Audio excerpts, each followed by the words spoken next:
Wait, I don't see it's recording. It's recording. Almost. Yeah. All right, there it is. Sweet. There it is. They're making their lists, checking them twice. Gonna find out whose draft's naughty or nice. The Cine-Siblings Christmas movie draft is starting right now. Let's do it. I'm Ian. I'm James. And now that I'm done humiliating myself, let's talk about Christmas movies and our guests, of course, our wives. It's all about family at this time. So here's my lovely wife, Emily. Hi. Nice to be here again. Back again. She was with us on our family movie draft, and she's back for a Christmas movie draft. And my lovely wife, Sarah. Hi. He wasn't told that there's a video recording this. So if you're watching on YouTube, I'm sorry. And, of course, my dogs also in the background. Yeah, I'm not out there to tame them, so. Right. All right. So, Jamie, let's talk about what makes a Christmas movie real quick, and then we can decide who goes first. Well, this is a great matter of debate. Of course, it usually starts off with discussions of whether or not Die Hard is or is not a Christmas movie. But I think we're going to be charitable with our definitions of Christmas movies, whether or not they hold to a Christmas theme or something we usually consider thematically around Christmas, whether it's the importance of family or the true meaning of Christmas. We'll take the fact that it's primarily set in a Christmas time of year, and that kind of makes it kind of a point in the movie, because that tends to be what all the lists of Christmas movies are doing now on the interwebs anyway. So that's what we should be going for. Yeah, we actually just watched Die Hard. Die Hard. We just watched Die Hard. Emily, first time? Yeah. All right. It was. I haven't seen it in a long time. Disclaimer: I was wrapping gifts while I watched it, so I don't know if I got the entire gist of it. Well, it ends with Christmas music, so it has to be a Christmas movie, right? Sure. All right, Jamie, how are we going to decide who goes first? The usual, your categories game, I think. Okay, well, I didn't bring those with me, so what's that? I'm horrible at that game. So am I, but I actually end up winning often enough. Oh, did I leave? No, I still hear them. We're back. Well, I'm back. Y'all never left. All right, and we are going to do... We just did him. So we're going to do Johnny Depp. Oh, Johnny Depp. All right. Johnny Depp films. Sarah, you are our first-time guest. You go first. Name a Johnny Depp movie. That's wonderful. I probably only know one. Pirates of the Caribbean. To me? Sure, yeah. Pirates of the Caribbean, Dead Man's Chest. Is that the second one? I guess so. Number 2. I'm going to go with, because I don't know all the names of the Pirates of the Caribbean movies, I'm going to go with Sweeney Todd, the Demon Barber of Fleet Street. Charlie and the Chocolate Factory. I'm out. Okay, Edward Scissorhands. Oh, that was mine. That was mine. He's in so many movies. The Murder on the Orient Express. What's Eating Gilbert Grape? Fantastic Beasts, Crimes of Grindelwald. No more. The Rum Diaries. The Journalist. No, The Tourist. That's the one I was thinking of. The Tourist. Mm. Oh, you're lucky. He's in so much, but I can't think of any more. Okay. I'm going with Blow. And I'm going with... I'm out. I can't think of one. Did you have more, Ian? There's like 18,000. I know, but did you have any in your mind? Yeah, Secret Window. That was the one I was thinking of when I said The Journalist, and then I went, no, The Tourist, because that's also one. On Stranger Tides, all the Jack Sparrow movies. Yeah. All right, so... Jack Sparrow! All right, so I go first. Yeah, but we're gonna do snake draft. So if you're last first round, then you're first this round. So it's Ian, Jamie, Emily, Sarah, and then we'll reverse that order going through. All right. All right. Let's get into round one. And I'm not big on Christmas movies, but I love this movie. It's, you know, It is. My number one pick is 1993's A Nightmare Before Christmas. Ugh. Oh, come on, dude. I hate that. I have a feeling I'm going to talk about Tim Burton a lot during this episode. So I'll start with Nightmare Before Christmas, his multi-holiday stop-motion musical masterpiece. And I love it, top to bottom. Ultimately, this film's about being who you are and not trying to make yourself into something you're not. This film's about acceptance. It's filled with some of the greatest character designs of all time, including Jack Skellington, who's just this iconic character. Also, awesome musical numbers. And Tim Burton says this is a Halloween movie, but he's also very aware of the effect that setting a film during Christmas has. So this is such a timeless film because you can watch it multiple times a year, I think. Fair enough. I feel like this movie kind of has a little bit for everyone. Like if you like a little horror, there's some scary type factors. There's music, so if you like musicals, there's some humor if you like funny movies, and then of course holiday movies. So Santa's Claus. I think it's got a little bit of everything. Yeah, absolutely. Sarah? I feel like my 8-year-old would be in agreement with that top pick. So I think that's his favorite Christmas movie. But so I just recently started watching it. But yeah, I agree. I think it's great. I think it's got a lot for everybody. So good pick. Jamie, you don't like this movie? Nah, it's never been one that I particularly like. It's taken me a really long time to gel with the musicals, and some musicals just stick on me and some just don't. And it's not like I hate it, it's just I don't care for it. And it's not a Tim Burton thing because I like some of Tim Burton's works, but I don't like all of them. It's weird. It's got a factor to it that just not unappealing. It doesn't repel me, but it just doesn't engage me very much. Gotcha. All right. Well, Jamie, it's your turn. All right. So anybody who knows me can probably tell you that my number one pick is going to be Home Alone, 1990. It was hitting my family movie draft list, and it's number one here. And I think we're going to retire the film from drafting after this. But it's such a fun film.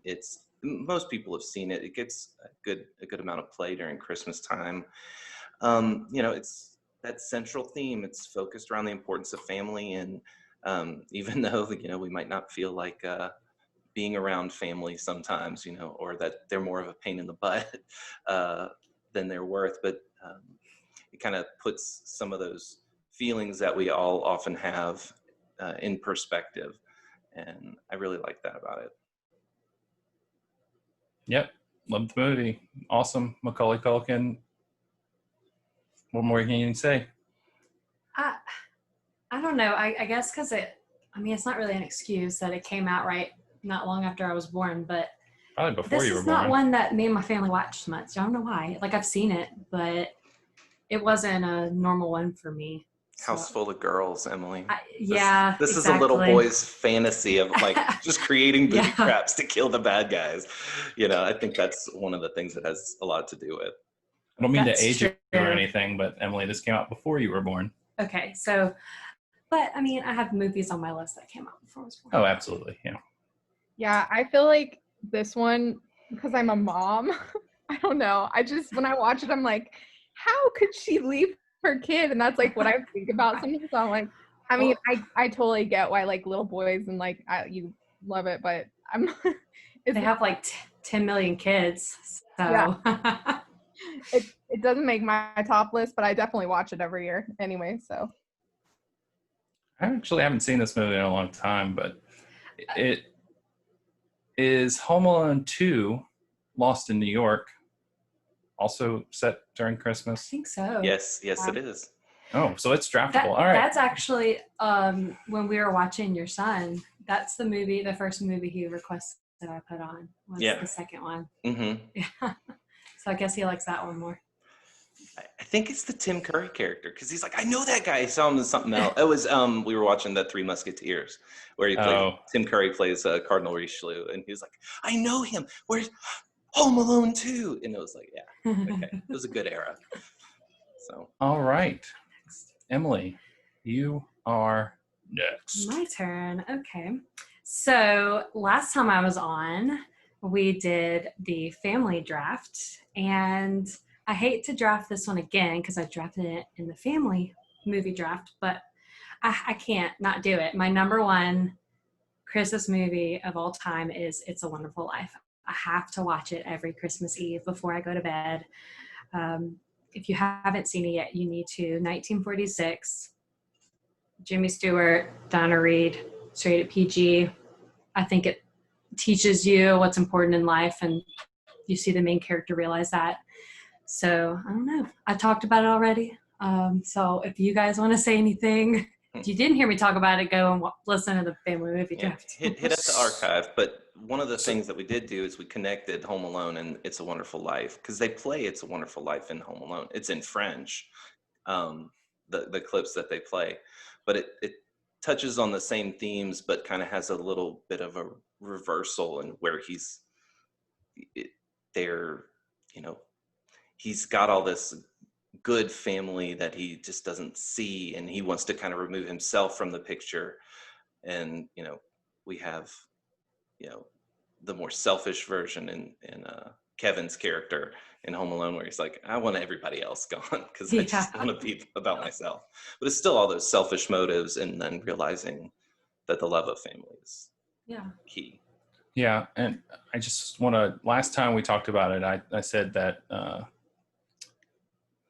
George Bailey, the main character in the movie, he attempts suicide, he contemplates suicide. And in the film, he actually attempts. He jumps in off a bridge into the water, and this just, it should be talked about. The holidays are a rough time for a lot of people, and the suicide rates go up for this. And I hate to be a downer, but this movie, I think, tackles what the theme of it is, what life would look like how it affects what life would look like if you weren't around anymore, if you were not a thing. And I think that just is super relevant still to this day. This movie was 1946. I mean, this movie was made right after World War II ended, so it's still incredibly relevant. Well, because it talks about the human condition, and that makes films that tend more towards human condition, humanity,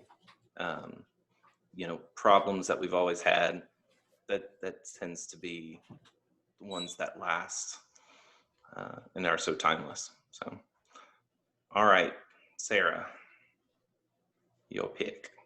Okay, so I feel like this was really hard for me because it's my first time coming on here, and also I'm not as big of a movie buff as everyone else on here. So my list is probably different than everyone else's, but I tried to pick movies that I have to or really, really want to watch every year. So my pick is probably more children geared, but my top pick actually is The Polar Express. I knew it. I know. And I went back and forth on this, but every year, when it becomes Christmas season, I want to watch Polar Express, and I think it's just so magical. It gets me in the Christmas spirit.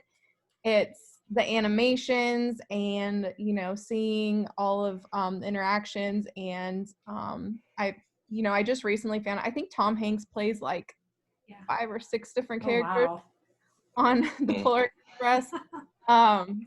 So it's really neat. And then also, we did go on one of the Polar Express outings with our son, and it was just a really cool experience in person as well to kind of do that with him. So that's my number one pick.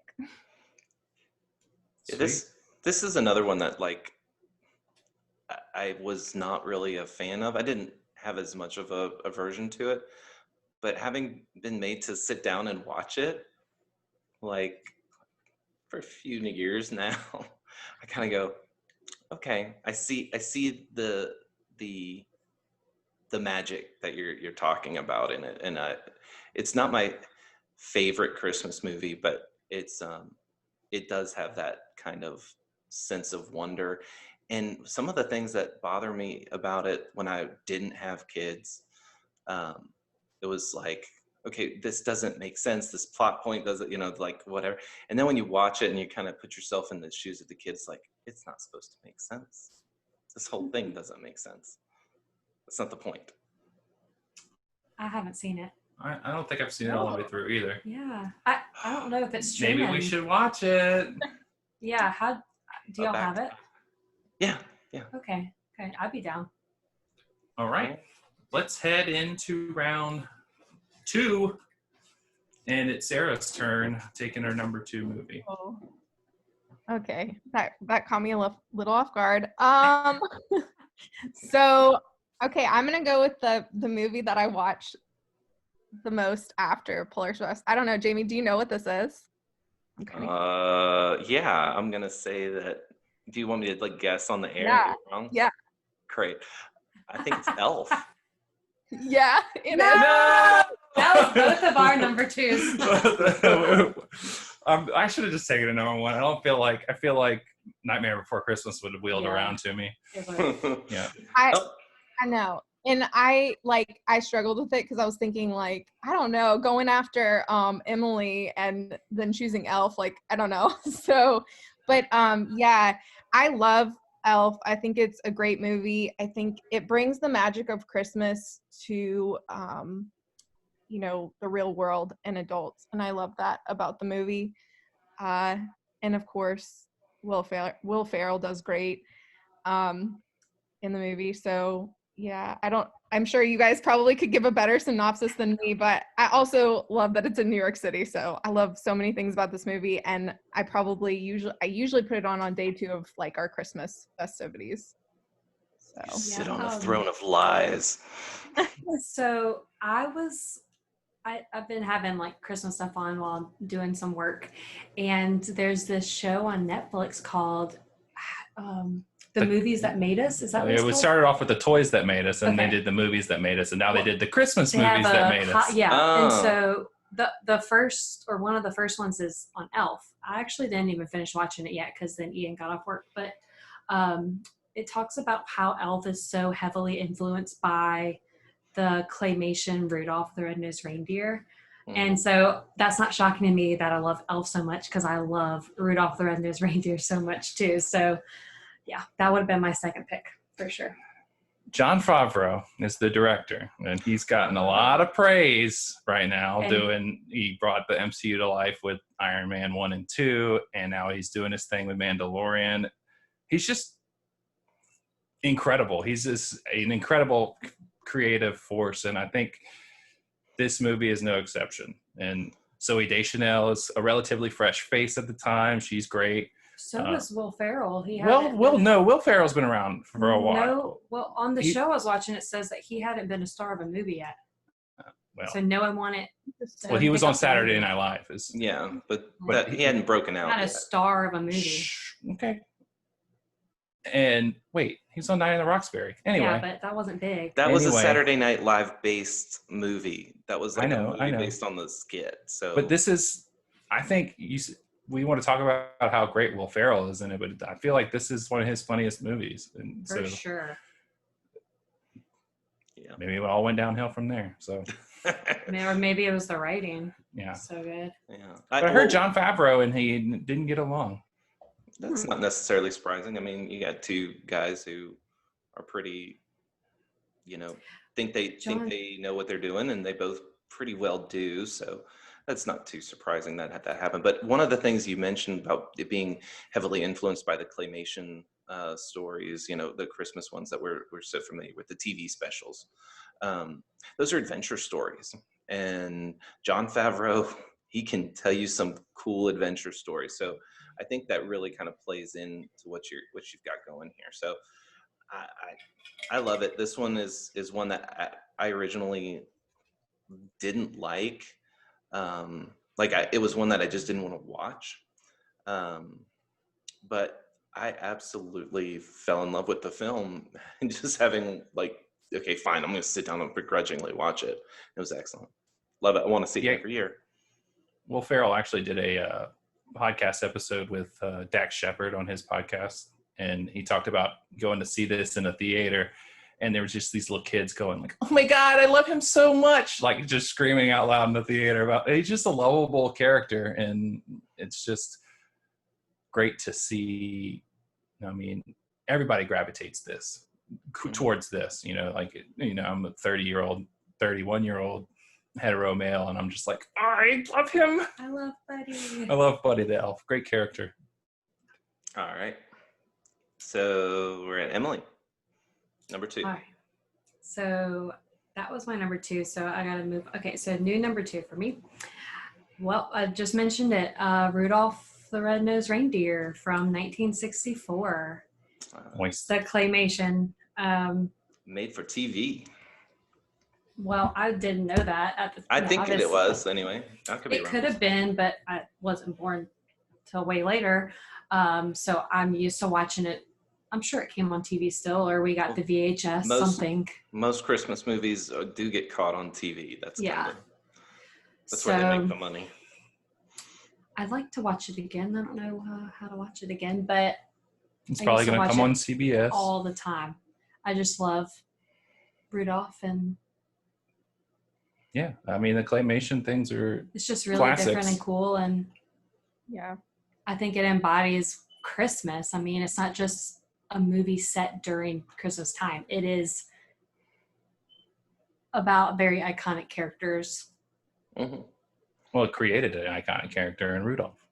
Oh, well, it's interesting to see how TV has changed, because I remember flipping through the channels and I would find that and watch it, but now we have Netflix and Hulu, so I don't flip the channels as often anymore. No, that's true. It's this one and Frosty the Snowman, right? Yeah, I watched Frosty a lot, and then also I think it's called Santa Claus is Coming to Town. Mm-hmm. I think that was the one with Jack also Frost. a claymation. Yeah, which is the one with Heat Miser and? I think that was that one. The Santa Claus is Coming to Town. Yeah, okay. So that was a claymation too. So I loved all of those growing up. Mm-hmm. Sweet. So that's my number 2 pick. Nice. Jamie. All right, my number 2 pick, and this one's slightly obscure, but it's really one of the most powerful ones. It's Joyeux Noël from 2005. It's really one of the most powerful Christmas films I have ever seen. It's one that really gets overlooked because it's technically a French film, although it does have English dialogue as well as German dialogue in it, because it is based on true events that happened during World War I, where French and British allies, specifically it's a Scottish unit, which of course, I have to love. They held a temporary and unofficial truce with the Germans on the Western Front. So this is, World War I, no man's land, trench warfare. It's in the middle of Christmas. And they find that, they don't want to kill each other at Christmas time. And it's one of those weird things where it kind of shows the power of Christmas as a motivation for peace. And it kind of acts as the occasion to demonstrate common ground between enemies. And it's really an absolutely beautiful, beautiful film. I can't think of any of the actors in it except for Diane Kruger, who is the woman from National Treasure. Troy. In Troy. Yeah, she plays Helen of Troy in Troy. And she sings this version, I think it's in German, because she's I think she's a German opera singer in the film. And she's somehow is smuggled to the front to entertain the soldiers, the German soldiers.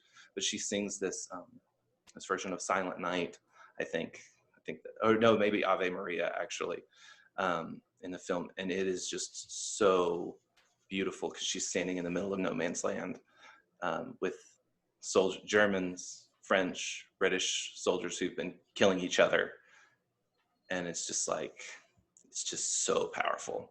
So this is one I know a lot of people haven't seen, but you really should. Joyeux Noël. Is it available anywhere to stream or? Don't know. I bought the DVD so long ago, so talk to your remote. It should pull it up for you. Right. Never seen it, obviously. Me either. All right. Watch party. We're it's my watching turn. Polar Express first, though, right? Right. Sure. Okay. Oh, so it's my turn. Right? Yes. All Your right. second pick. My second pick. And I'm going Tim Burton again. And he got to go full Tim Burton in this second at bat. Get it? Yes. It's Batman Returns from 1992. I remember loving this movie. I remember like getting wrapping paper years and years and years with Michelle Pfeiffer's Catwoman. Oh my gosh. From our that was aunt. so weird. She had so much of this wrapping paper, or she recycled it, one of the two. I'm not sure. I think she got so much of it. Right. I just remember being obsessed with this movie. And if Christmas is this sort of vibe, this movie definitely has this Christmas vibe along with this living, breathing, gothic Gotham City that Tim Burton just goes, like I said, it goes full Tim Burton on it. And yeah, people might say that's not a proper Christmas movie, but if Die Hard's a Christmas movie, so is this. So I'll argue that. And I think this is the better Tim Burton Batman movie. Oh, okay. I was about to say better than Die Hard. I don't know. Well, I took it before Die Hard, so. Fair enough. I mean, I don't see it as a Christmas movie, but one of the things, the aesthetic, the Tim Burton aesthetic, and it's almost like, everybody associates Tim Burton with the creepy, and obviously I agree. I think my first Tim Burton film was Edward Scissorhands, and that even as a child, I picked up on the aesthetic. But one of the things that it kind of does really work well with is Christmas. It's kind of a subversion of like the Christmas decorations, where it's all very whimsical and there's these intricate curls and curls within curls. I don't know. It's kind of like everything's a little bit gaudy at Christmas time and beautiful. But Tim Burton's like, yeah, let's make it gaudy, but let's make it a little bit more creepy. And so I like it. I'm down with it. So aesthetically, I'm with it. Sure thing. Nothing to say? No. No input. It's not a Batman I would choose. Well, it's the only one that takes place during Christmas. Okay. All right. Sarah? I didn't know that was up for grabs, but good for you. DC fanboy. He took one of yours, huh, Sarah? Yeah, definitely. All right, where are we at now? Whose turn you is again. You. Oh, it's me Top of again. Round 3. Let's go to round 3. And it's me again. And I have a knock-knock joke for you. So knock-knock. Who's there? Tim Burton. Oh my gosh. All 5? Tim Burton again. Christmas movie again. It's Edward Scissorhands. You just talked about it. This movie is 100% a Christmas movie. And let me tell you why. I can never remember, but okay. You have a weird list. He said he hated Christmas movies, so like, okay, well, he's gonna subvert expectations like Ryan. Look. I talked about it with Nightmare Before Christmas. Tim Burton says it's a Halloween movie, but he's very well aware how setting a film during Christmas works and what it does. It makes a film timeless. People will come to this movie over and over and over and over again every year, and that's what I feel like Edward Scissorhands should be, because it is a classic. It is a masterpiece. If talking Tim Burton, this is his best movie. And I know I took 2 other Tim Burton movies before, maybe because they're more Christmassy, but this has all the themes. It's about, it's about, family and acceptance, like the other one, Nightmare Before Christmas. And this movie is exactly what I want. It's a movie that can stand on its own merit without using Christmas time as a crutch. And of course, this centers on the lonely and the downtrodden Edward Scissorhands, the boy with scissors for hands. And I think usually the central themes of a Christmas movie are love, kindness, goodwill towards all mankind, Santa Claus, the birth of a savior, Jesus Christ. And with that being said, I think almost all of that is here in this movie. Throughout the first half, Edward's like loved and accepted. And then the second half of the movie, we get to the Christmas part where he's being rejected. He's being accused falsely of things that he didn't do. And he's, it turns that whole Christmas theme of love and joy and acceptance and, goodwill towards all mankind. It turns it upside down. And it shows that, this downtrodden character is, I lost myself. Yeah, I mean, well, don't forget that's actually part of the Christmas story, because after the birth of Christ, what happens, and we have King Herod going and killing all the firstborn. So, that whole idea, because Jesus, Mary, and Joseph have to flee to Egypt to escape. So, I mean, there is the violent theme in the Christmas story, and that is certainly part of the Christmas story. And it's certainly part of this. You have this sort of miraculous birth of this character who, by the inventor, who is no longer, he dies, off screen. And I mean, it's in one of the first scenes, the woman, when she comes to his house, she sees his little cutouts of all the things that he's missing on the outside of the world. And one of them is Mary holding baby Jesus. And I think this movie is just beautiful. It's like he's unparalleled when it comes to stylistic thing, like just, you were talking about it, curls within curls, and I mean, just awesome stuff. And I love this movie, and Johnny Depp absolutely kills it as Edward Scissorhands. I don't think I've seen this movie. What's it rated? It's a bag. It's like PG.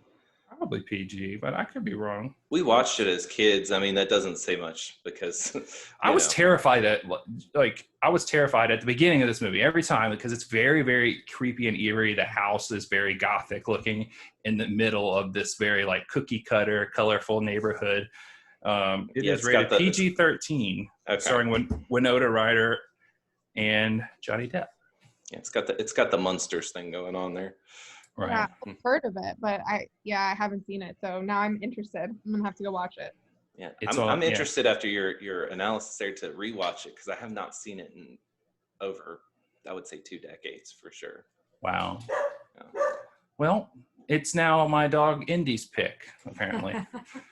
Airbud. Wait, that's not a Christmas. Santa Claus. Santa Claus. Santa Claus. No. So is it? Oh, it's mine. I'm sorry, Jamie. All right. Well, third round. So I am gonna go with another pick I've drafted before, Gremlins, 1984. Great horror comedy. You stole one from me. Good. Jacked. It doesn't delve heavily into Christmassy themes, but it does on some. The biggest one is, Phoebe Cates' character has to give a detailed explanation of why she hates Christmas so much. And, it has to do with her dad trying to be Santa Claus and coming down the chimney, and he got stuck, and they thought that he left and ran out on them or something like that, but it ends up dying in there. And, so that's why she hates Christmas. And it kind of makes you think of, okay, well, for Christmas, sometimes for some people, Christmas is not a time where things are happy and hunky-dory, kind of like you were talking about before, Ian. And then with Gremlins, and people are actually literally being murdered, and there's all this chaos, and it's done tongue-in-cheek. It's not meant to be a straight horror film, but it does touch on some of these things, and ultimately though it kind of has a hopeful tinge to it, because they fight back and they do what they need to do to save Christmas for this little town. But it's stylistically, it's just a fun film. It's a Chris Columbus. It's a I see your face. Yeah, it's a Chris Columbus film. He did the first Harry Potter treatment as well, so it's got a good storytelling type vibe. Got a little whimsy. He's the writer. Okay. Oh, okay. I thought he directed it. No, some other guy did. Joe Dante, and produced by Steven Spielberg. Yeah. And you drafted this one already on your horror movie draft, so it's now retired. Retired. All right. Yeah, you stole this movie from me. You stole it from us. But yeah, I mean, this movie's great. I would watch it more if. I was terrified of this movie as a child. Absolutely. So was I. Everyone was. Nobody liked these little gremlins because they started off so cute, right? I had a Furby too, but I was terrified of gremlins. I don't know how that makes sense. With everything about Grogu / Baby Yoda in The Mandalorian, you need to rewatch. Spoilers. Come on. You always do spoilers. If you need to watch. Related. Oh, bleep me out then. You should have just said Grogu, not even Baby Yoda. No one would know what you're talking about. Exactly. Okay, well, bleep out the other part. Anyway, so with the Baby Yoda thing, though, I think people need to go back and watch Gremlins and be like, dude, plagiarism. Just change up the homework a little bit so it doesn't look like you copied. Right. All right. I feel like we should just get together and watch all these movies. Probably. Yeah, since we have so much time. Yeah. In the world. Yep. All right. So, Emily, it's your turn. All right, so round 3, right? Yes, Mm-hmm. ma'am. So my number 3 pick is not something my husband enjoys, but I think it's hilarious. And it is How the Grinch Stole Christmas, the 2000 with Jim Carrey. Mine, yes. You stole it. I watched it again. I think I watch it every year. I usually put it on while I'm wrapping presents. I don't know why, but I just think it's hilarious. I don't know. He cracks me up. There's so many scenes where I forget about it, and like one scene he's trying on clothes and he's like, ooh, that's it. I'm not going. And I just die laughing. I don't know. I just think it's so enjoyable. And of course it has a great message behind it. So that's my pick. Yeah, when he steals all the Christmas presents and then like the little girl has like the Christmas magic and you realize like that's not what Christmas is about. It gets me every year. Yeah. Love that movie. I think we need to make our son watch it, Sarah. Have you seen it? No, I'm sure he's watched it. It's just he's been all about the presents. Oh. He didn't even. So, his letter to Santa was just a list. He didn't even like play with the niceties. Just this is what I want. It was a checklist. Yeah, we got to work on that. Did he put like boxes to put checks next to him? Check yes or no. It might have just been bullets, but yeah. Did he want a cell phone? No, he knows better than that. Yeah, didn't make it this year. All right. Yep. So that's mine. Now it's Sarah's third. No, fourth. Yeah. Third pick. Yeah. Third pick. And then fourth pick. No, I get 2 in a row. Okay, I'm ready this time. Okay, so since Emily stole the one that I was going to choose, I'm gonna go with my next pick, which we actually recently watched. And this was one that I liked growing up as well. It actually kind of scared me. The Muppets Christmas Carol. Jacked. I'm kind of embarrassed that it scared me, but we were watching it the other day and the Marley and Marley part came on, like the ghosts or whatever. And I remember being so scared of them. And I was watching it, I was thinking, I can't, like, I don't know what I was I don't know what was going through my head, but yeah, I love this movie, and just recently watching it again this year, it it has so many great themes in it, and it puts it in, I guess it puts Christmas into perspective and just kind of reminds you what's important about the season. And so I really love it. So that's my pick 3. And one of the things about it that I really love is one other than Michael Caine as Scrooge, because I love Michael Caine and almost everything he does. I don't know if I've ever seen a bad Michael Caine film nothing I can comes to mind, but the fact that they can do the Muppets and include the Muppets and so cleverly just change a few things to have the Muppets there, it's still a very faithful retelling of Charles Dickens' story. And so I just think it's brilliantly done. But then again, I love the Muppets and always have and always will. I mean, they're an amazing franchise to me. Yep. I have a question. Love it. Do you think this is the best telling of the story or the most enjoyable one to watch? I mean, personally, I do, because it's the one I watch the most, but I know there are other ones. I know we started watching the creepy one recently. The FX's version. Yeah. I know Jim Carrey has one. Is that the one you're talking about? No. That one that Jim Carrey was in was like a CGI one, which I didn't care for as much.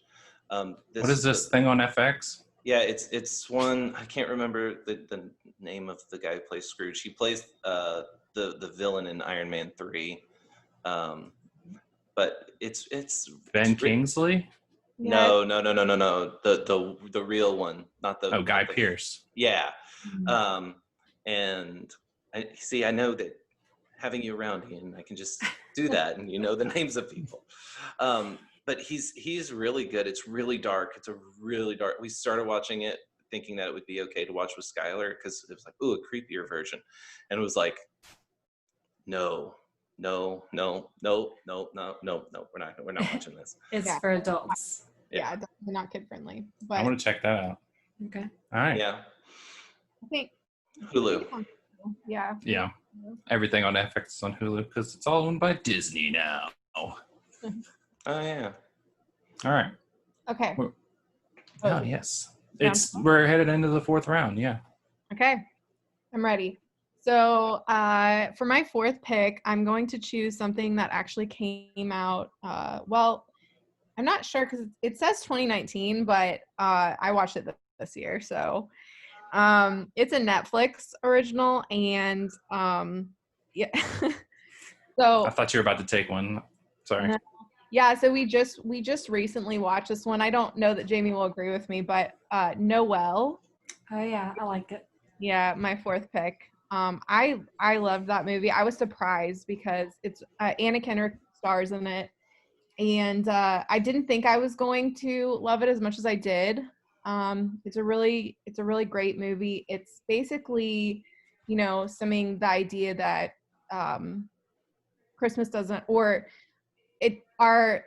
the reality doesn't always match up with the expectations. And so I don't want to give away too much, but basically she, it's just following her in the spirit of Christmas. She's she's the daughter of Santa Claus. And so it follows her Christmas story as she grows up, and defines herself and, kind of stops being a child and starts to come into what she, is going to do for the Christmas season. And so it's a really great movie. If you haven't seen it, you should check it out. Yeah. So Disney Plus. It's a Disney Plus movie. Yeah. It is? Okay, I'm sorry. Yeah. I thought you were going to say the Christmas Chronicles, and I was like, Yeah. That also is somewhere on my list, but sorry about that. Yeah. oh, no, you're good. So many streaming services. Yeah. Yeah. No, I enjoyed Noelle, actually. I think I missed a little bit of it doing something or other that needed to be done. But I enjoyed it. It was a little predictable, but I don't mind that with Christmas films because Yeah, because it's Christmas movie. you Yeah. want some predictability and not a lot of subversion, and it's still got a few twists that are fun. Um, but it's definitely a fun film. It does have some picking up some inspiration from Elf here and there, like with the having the fish out of water sort of thing. Somebody from the North Pole comes to a modern city, Yeah. so it's got that vibe to it. But that's it's fun. It's a good fun film. Yeah, I liked it. I watched it last year and I thought it was enjoyable. Never It's seen really it. cute. Like Anna Kendrick's character, she's just like so upbeat, and it's hard not to like it because of her. Mm-hmm. She plays both naive yet like so optimistic. Yes, at the same optimistic. time. That's the word. Yeah. Pollyanna Sweet. without being obnoxious about it. Yeah, I've never seen it. So, all right, let's Emily, fourth round, hit it. All right, my number 4 pick came out in 1994, and it is the Santa Claus. Oh, jacked! Dude, you're getting jacked all over With the Tim place. Allen. Oh, I just love this movie so much. I don't know. I like to say I watch it every year, but every time I watch it, I'm like surprised by things, and I don't know. I don't know if that's just the movie or what, but I just watched it yesterday or today, and I'm like, oh, I forgot about that. Oh, yeah, that's like I'm still laughing, and I just love seeing like his son just believe in him so much to where he believes in himself, and I don't know. I just love the spirit of it, and of course it's hilarious because it's Tim Allen. Yeah, Tim Allen's one of my all-time favorite comedians. And this was like my number 2 film for a while, and then rewatching it recently, I was like, maybe not, but there's still something about it that I love. I think one of the things I really like about it is it gives an interesting mythos to Santa Claus of like, no, it's not the same guy. It's in the suit, or it's in, it's like there's other things going on here with the Christmas magic, and it's kind of a reimagining of some of the Christmas mythos, and I'm okay with that, and I enjoy it. And I think ultimately, it's one of those 90 films about a divorced dad trying to get custody of his kid, but it's definitely that's a definite Christmas theme of it being about family and trying to hold on to something you're fearful of losing. Yeah. All right. I thought of something else I wanted to say about it, but then I forgot it already. But, So I guess it wasn't that important. I can take it or leave it. I mean, I'll watch it, but it's one of the better Christmas movies that I'll sit through. Oh, I remember now. It has adult humor in it too, even though it's PG and it's very safe for kids to watch. They definitely throw some adult humor jabs in there, and so it makes it enjoyable for everyone to watch, not just the young ones. The things that fly over the kids' heads. Yeah. Right. Tim Allen's kind of clever at doing that. That's one of the reasons I think I like him and have continued to over the years, from Home Improvement onward. So, yeah. All right. So I'm at number 4. Yes, sir. All right. Well, I'm going to go with one that really just needs to be drafted, and it's The Christmas Story. 1983. Ralphie getting the Red Ryder BB gun. And then you can scrunch up your faces, but I agree. The film gets played entirely too much, and it suffers from burnout. I agree. However, that's not based on the merits of the film. That's just based on the fact that it got over syndicated, and they'll play it on a 24-hour loop during Christmas. But it's still such a classic. It's funny that you said that, because like we watched this recently and our son was like, I was asking him what he felt about the Christmas Story, and he was like, I've never seen it. And I was like, how could you not have seen this movie? Like, it's everywhere. It's like plastered everywhere. And so then we had to watch it. Right. He enjoyed it too, though. Yeah. Did he? Yeah. Because I feel like for me, it's not a movie that carries like the humor doesn't carry to me. Right. Like we tried to watch it a couple days ago and we couldn't even get through it. Like it just wasn't entertaining to us. Well, it's not really a comedy so much as it's a coming of age film, which we did a recent draft on, and that's not even really a fully coming of age film. It's more of an anecdotal type of thing of talking about your childhood and like what Christmas meant to you as a kid. And you can not like it, then you're not required to like a film. I know. I'm just going to share my thought. So how back in the day, you get the Christmas lights out and they're in this big tangled ball that's just sloppy. And I just feel like this movie is just sort of this big tangled ball. It's like the guy who wrote it or whoever, the writing team just had a few good ideas and patched them together through these really awkward fade out and fade in. Like it just doesn't, there's no real, it's just like this handful of ideas strung together on these series circuit Christmas lights that are just with the only through line being a Red Ryder BB gun. And it just seems so thrown together for me as a movie and in the stories that like the little, it's like these little snippets of these like standalone stories that happened through this kid's life. It just feels like there's no little, it's just kind of, I don't know. It's just, I just can't get into it. And that's fair. But it's like that more or less because it's actually based on the writer's life.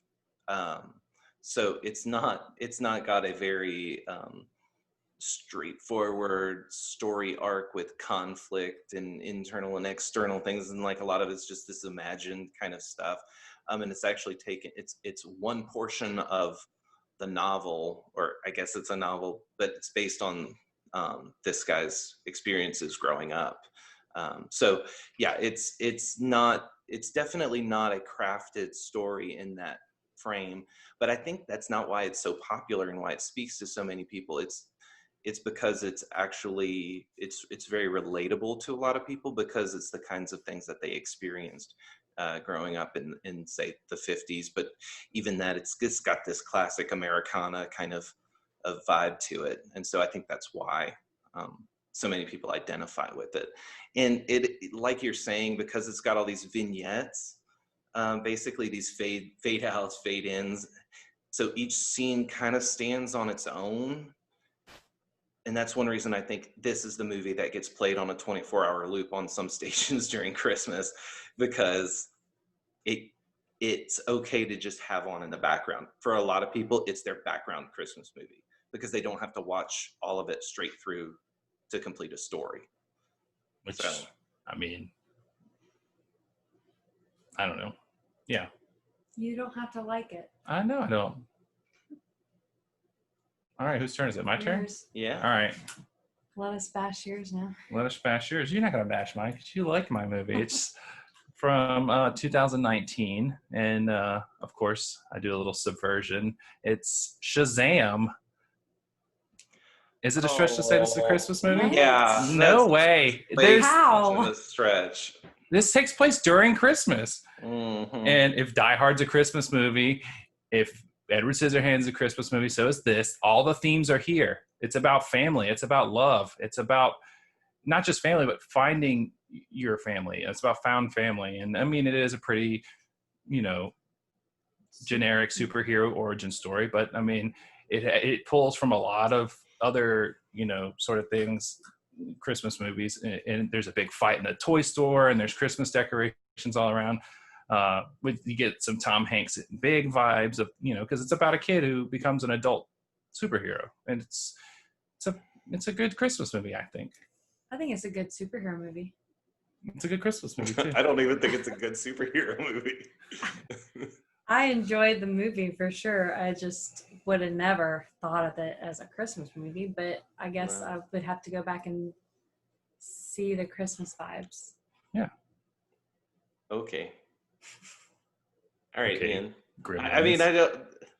But that's actually a Christmas movie. They talk about Christmas. It's like They talk about Christmas in this central one. to the setting of it. But okay, you're trying to subvert. You said so yourself, so we're calling you on it. Don't think you're gonna do it without getting called out. Then tell me I got to pick another movie. No. Oh, wait, you can't because you haven't seen this movie enough to know that it's a Christmas movie. I All right. saw the movie Even the once. director says it's a Christmas movie. Okay. Blow you a kiss. All right. Is it my turn again? Yeah. Yes. Pick All right. another fake Christmas movie. So your fifth round here, right? Yeah, let's head into the fifth round so I can take my final non-Christmas movie. Oh my gosh, he legit has a bunch of non-Christmas movies on. I'm I looking at know. his list right now. And What? like he You know, was I've been all saying over the the Christmas Christmas movies on story, and then he gets all bent out of shape when I say his movie doesn't even count. All right, well, He has to pick DC I will movies. take 2014's Krampus.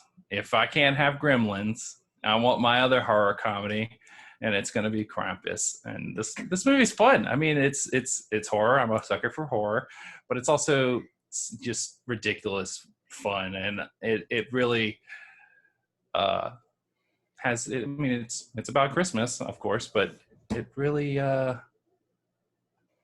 smashes the Christmas movie in a way that it satisfies me.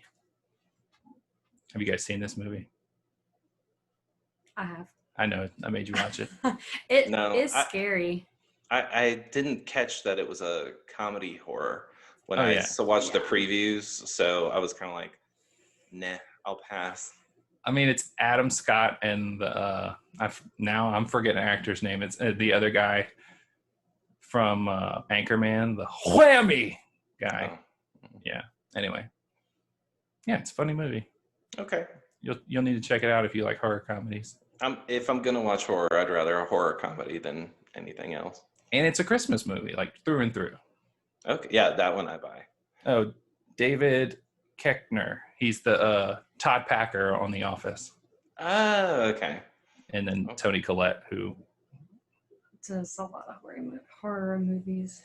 just the one. Hereditary. Hereditary, yeah. Anyway. Yeah. Okay. Okay, Jamie, it's your fifth round. All right. Well, I mean, I've got a little bit dwindled down, and I've got a number that I could do, but I'm going to go with actually the ranking order I've got on my list, and that's going to be 2004's Christmas with the Cranks.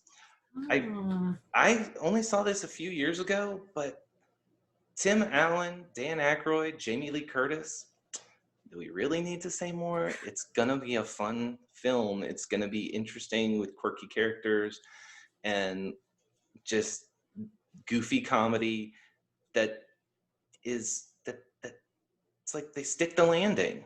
And I love it. I love the premise. It's just well done. It talks about, your responsibility to your community versus your independence and, being left alone and,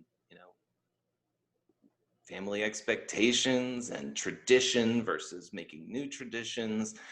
And so, I mean, as kind of a guy who's had a bit of, upheaval in his life from time to time, going with, okay, well, it's okay to make new traditions. It's okay to let go of some things. And this is a movie that really kind of touches on that sort of stuff. So I guess that's why it speaks to me. So Christmas with the Cranks. I like that one. I think that's one I watch every year. I just think it's funny and very Christmassy. Nah. We got Scrooge over here, real life Scrooge. Pass. Ebenezer in the house. Well, I just don't know. I just can't get. It's such a. I don't know. I can't do it. I'll watch it, but this is what I'll actually watch. But it's not. funny. It's not. It's a Wonderful Life. That's for No, sure. it's not supposed to be. It's a lighthearted, humorous take on Christmas. Ian wants Citizen Kane for all his. I don't. Coming from the person who picked Batman. Right. Batman Returns. Yeah, for real. It's a Christmas movie. He found it on the interwebs in a Christmas movie list, so he made it count. Please. He said it could count. All right, well. I'm in a dilemma with a bunch of actual Christmas movies, and I don't know which one to pick as my last pick. Sarah, do you not have a long list and you want to go before me? It's not allowed. Yeah, I could yield my turn, right? Nope. You yield your turn, you ended up with the top 4. No. Pick a movie. Okay. Well, I'm going to go with one that I actually watch every year, and most people probably wouldn't even press play because it's one of those made for TV movies and they probably think it's really stupid and cheesy, but I love it. And it's The 12 Dates of Christmas. It's got, I think Amy Smart is her name, and Mark Paul Gosselaar, aka Zach Morris. Yes. It was actually, people probably just classify it as a Hallmark movie, but it's not a Hallmark movie. It's Disney, but it was an ABC Family made for TV movie. But anyway, so it came out in 2000. Plus. Yeah, so Hallmark Plus. It's like an upgrade. Like Hallmark's here, this is up here. Higher production value. I'll probably make people mad for saying that but yeah, it came out in 2011, and I feel like I've watched it every year. It's just, the premise is this girl, she is knocked unconscious while shopping on Christmas Eve in the mall, and she basically, her Christmas Eve is played out over and over again. Each night at midnight, she wakes back up in the mall where she passed out, and it happens for 12 days. And Groundhog's Day. Yeah. So it's like a Groundhog Day for Christmas one Eve. With the 50 Christmas First Dates. No. No, that's not 50 First Dates. There's the Disney one with Huey, Dewey, and Louie where they wish it was Christmas every day. Yes, it's basically that, but she doesn't want it to be Christmas every day. She's trying to figure out, how do I get this to stop? And she has to notice the people in her life and try to help them. And in the end, she becomes a better person. She finds love. I don't know. It's really, I love it. It's not one that it's kind of, I'm embarrassed to say it, but I'm like, I think people need to watch it because it's probably one that I would pass up like most Hallmark movies, but it's very enjoyable. So I'd fall in love with Mark Paul Gosselaar and too. It's 2000. I mean, he's very good looking in this movie. He's still good looking, not like in the new Saved by the Bell where he's really old looking, but he's still very attractive in this movie. So, ladies. Ladies. Yeah. That's my pick. I'm gonna go check it out later. Yeah, it's really cute. All right, Sarah, it's your final pick, and our dogs are flying around the room. Okay, perfect. I did have a short list, Emily. I totally could have gone first. So I did have a couple left, so it's really hard to choose like the last time around, but I did want to do a shout out to my dad really fast if he's listening, and tell him that I'm sorry that I can't choose National Lampoon's Christmas Vacation, even though he made me watch it every year almost. What can be a bench warmer? Yeah. So it's an honorable mention. So I'm gonna go with, for my last pick, I'm kind of surprised no one picked this actually, because it's I think it was 1960 something that it came out, and it's one that plays after the Macy's Thanksgiving Day Parade. Pretty much every year they play it in the evening, so or the next day. So I'm gonna go with A Charlie Brown Christmas, which is that is a good one. That's a good pick. Good. That's a steal at number 5. I know. I was surprised. I thought someone would pick that for sure. But yeah, I love this movie. I'm kind of sad because we moved away from, TV, live TV. And so it's more difficult to find on streaming. So I think I need to go ahead and order it so that I can do my annual bidding of watching it every year. But Yeah, that Apple is, TV now I think got it this year, and I think there was a big uproar about it. oh, okay, I didn't see that.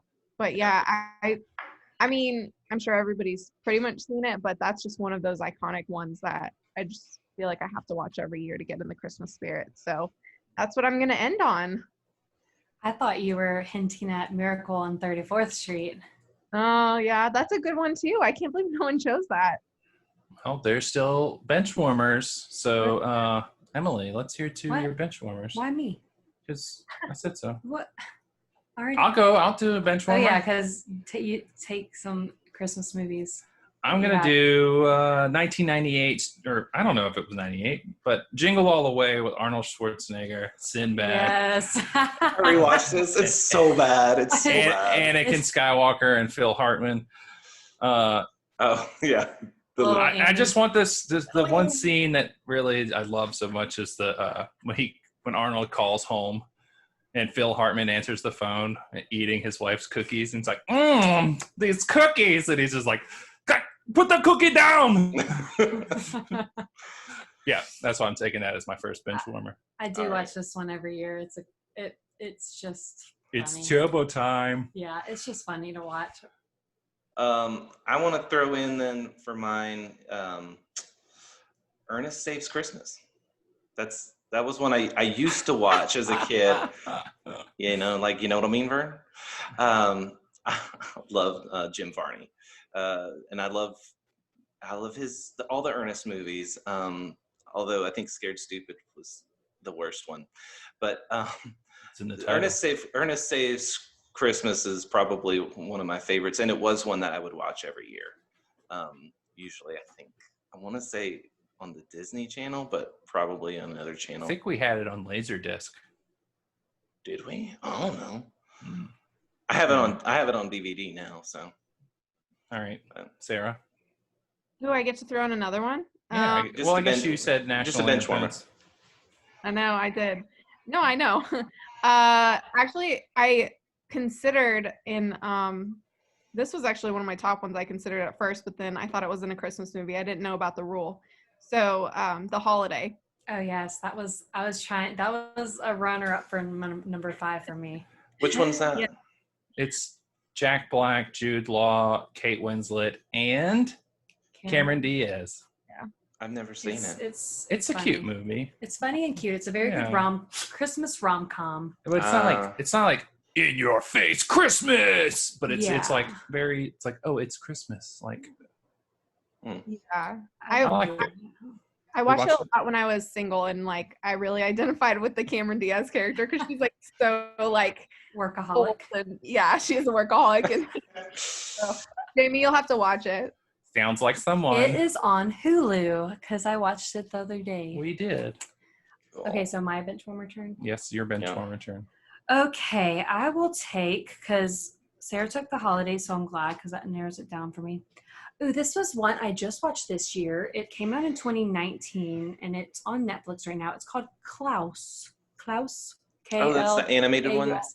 Yes, and it's a very different take on how Santa came to be. So I really liked it. So if you haven't seen it, I suggest it. Nice. Ian, I guess it's me. All right, your last bench warmer. I don't really have all the movies on my list are gone, so the last one left is Iron Man 3. Movie kind of sucks, but it sucks less than the rest of the Christmas movies, so I'll take that. Oh my gosh! Can you just add a humbug after your humbug? There you go. I feel like he has our son's vote, like for sure. All those movies are like his favorites. So, but Iron Man 3 is it's kind of like when he gets lost in the city and he finds the kid, and there's like there's Christmas lights on some of the houses. Yeah, basically. Oh my goodness. Okay. Or I could take Die Hard. Yeah, I'll take Die Hard. Scratch Iron Man 3. I'll take Die Hard.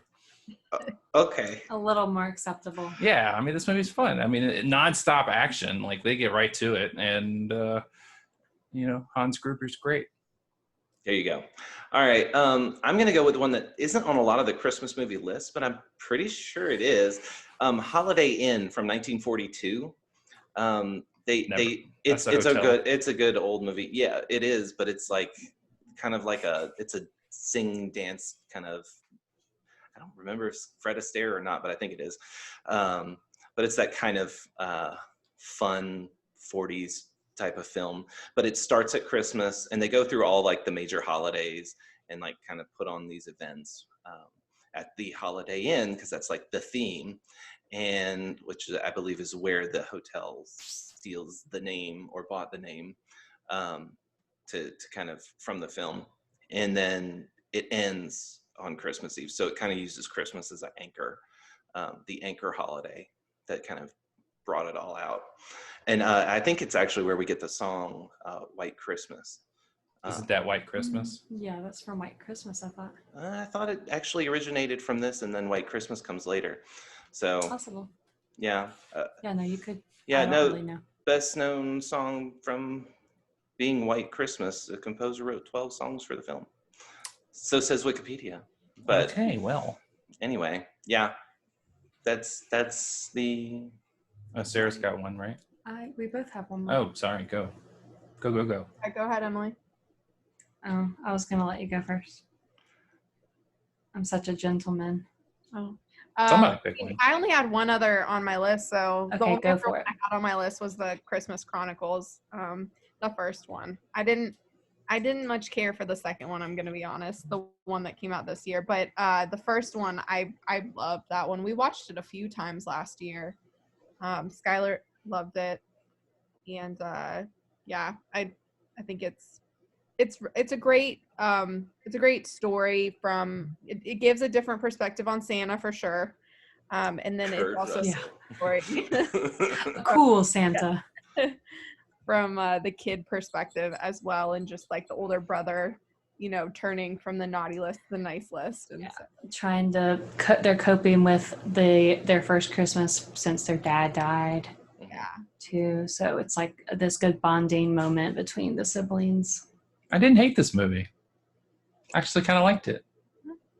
But I didn't. Was it the prison musical number? Yeah, that was fun. I wasn't even thinking of that, but yeah, I like it. I kind of like this movie. Woohoo. Woo! All right, Emily, I really last want bench warmer. Hold on. With Christmas Chronicles, though, there's something about it. I want this Guardians of the Galaxy crossover where Santa Claus is actually the planet Ego. Well, he's just like, actually, hold on. It broke my heart to put a Tomb Raider. It's just James Gunn has signed on with Disney Plus to do a Guardians of the Galaxy holiday special. Yeah. I did hear that. And we didn't take the Star Wars holiday special from the 80s or 70s or whatever. Because it was that bad. I'm pretty sure everyone was on the Droogs. All right, Emily, go. Okay, so I'll finish out my bench warmers with probably one of the newest Christmas movies, and that's our Happiest Season. I don't know if it's the Happiest Season or just Happiest Season, but that is on. I think it's a Hulu made for Hulu movie. Mm-hmm. Kristen Stewart, Dan Levy. That's probably the main reason I watched it, because I love him. But yeah, it's highlighting a lesbian couple, and first time she's bringing someone home, and then you find out that her family doesn't even know that she is gay. And so it's just like this, it's very different. It's more about acceptance and love. It's kind of the guess who's, or is it Look Who's Coming to Dinner, or Who's Coming to Dinner? Something like that got remade with Ashton Kutcher. They reversed roles, but it was like, it starts out, Sidney Poitier started it back in the day, and it was like, it's an interracial couple thing. Yes. And it's like, they did not know that she was bringing home a black man, and then the remake is Zoe Saldana. Right? Yeah, and Ashton Kutcher, yeah. And I think Bernie Mac plays the dad in that version, and so it's that kind of like. Oh, I miss Bernie Mac.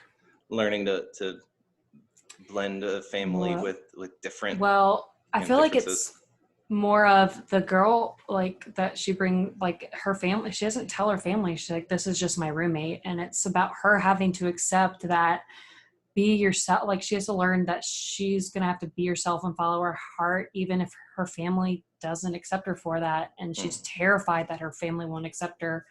But yeah, it's a great, I don't know. I really enjoyed it. And it's a new movie. So if you're looking, you want something new, it's good to go back to the classics, but it's always nice to add in a new movie. So Yeah, we got a few new movies in here. So yeah, and I do think that we're getting more Christmas movies made, and I think that's one reason the Hallmark movies have been so popular, even though they're kind of tropey and cliche. the same thing every time. Right, but the thing is that one, romantic comedies are romantic comedies, and people like them, guys and girls, and whether they'll admit it or not, but they were new movies being produced every year. So even if you had an idea of what was going to happen, it wasn't like rewatching the same movie over and over again. And I like rewatching movies, but not everybody does. A lot of people want to hit up a new film, and they want a Christmas film, but they don't want to hit up the same thing they've been watching since they were, 5 years old. So, all right. Well, let's go around and cap out or recap. Yeah, just your top 5. Your top 5. Who? Emily or Sarah, go. I'll go. I rewrote them down just in case. 1 was Polar Express. 2, Elf. My 3rd pick was Noel. 4th pick was Muppets, A Christmas Carol. And 5th pick was A Charlie Brown Christmas. That's a star-studded cast there. Jeez. Okay, this is Emily. My top 5 was number 1, It's a Wonderful Life. Number 2, Rudolph the Red-Nosed Reindeer. Number 3, How the Grinch Stole Christmas. Number 4, The Santa Claus. And number 5, 12 Dates of Christmas. Nice. All right, and my list, James, was number 1, Home Alone. Number 2, Joyeux Noel. Number 3, Gremlins. Number 4, The Christmas Story. And number 5, Christmas with the Cranks. All right, and mine, Ian here, is number 1, The Nightmare Before Christmas. Number 2, Batman Returns. Number 3, Edward Scissorhands. Number 4, Shazam. And number 5, Krampus. Nice. All right. Ian, you want to... Yeah, well, this has been our Cine-Siblings movie draft with our lovely wives. And thank you, wives. As always, shout at us on Twitter, Instagram, Facebook. Tell us why my movies aren't Christmas movies, and I'll defend myself. And, of course, we'll post the poll on so you can vote on whose Christmas movies you think is the best. I think Sarah probably has the best Christmas movies, but I'm gonna say mine lists the best. But anyway, follow us on Facebook, Instagram, Twitter, and you can watch us on YouTube. So except me, you can't watch. You could see her. You could see her face. A picture right down there. Still vote for me. So yeah, good. That's true. Yeah, I think it's between me and Sarah. Well, I think so. Okay. Well, Jamie, sign us out. This has been the Cine-Siblings podcast. I'm James. I'm Ian. I'm Emily. I'm Sarah. And go watch a new movie. Or enjoy an old one. Peace, love, happiness, joy on earth. Happy Merry Christmas. And Merry Christmas to all. Hey. I forgot the He-Man She-Ra Christmas special. Oh, no. Too bad. Too bad, so sad. I'm so used to it.